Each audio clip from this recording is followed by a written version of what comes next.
সমস্ত সেক্টরের মধ্যে সবচেয়ে অবহেলিত বিচার বিভাগ। সকালে বাংলাদেশ সুপ্রিম কোর্ট ও ব্র্যাকের যৌথ গবেষণা সভায় এমন মন্তব্য করেন আইনমন্ত্রী মোহাম্মদ আসাদুজ্জামান। এ সময় তিনি আরও বলেন, বিচার বিভাগের জাজেস অ্যাসোসিয়েশন এখন ট্রেড ইউনিয়ন হয়ে গেছে।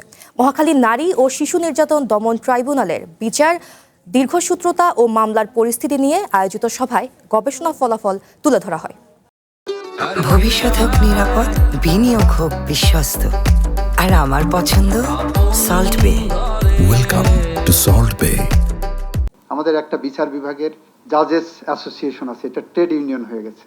ট্রেড ইউনিয়ন এরকম, ওনাদের পদোন্নতি, ওনাদের মর্যাদা, ওনাদের পোস্টিং, ওনাদের পদ বাড়ানো, ওনাদের বাসা বরাদ্দ, এটা নিয়ে ওনারা ব্যস্ত আছেন।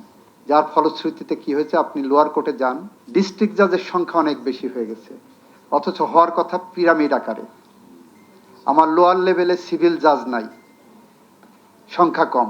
সব সেক্টরকে ধরবেন আর বিচার বিভাগের যারা ফ্যাসিজমের সাথে সম্পৃক্ত তাদেরকে আপনি এক্সোনারেট করে দেবেন, তাহলে বৈষম্য এখানেই তৈরি হয়।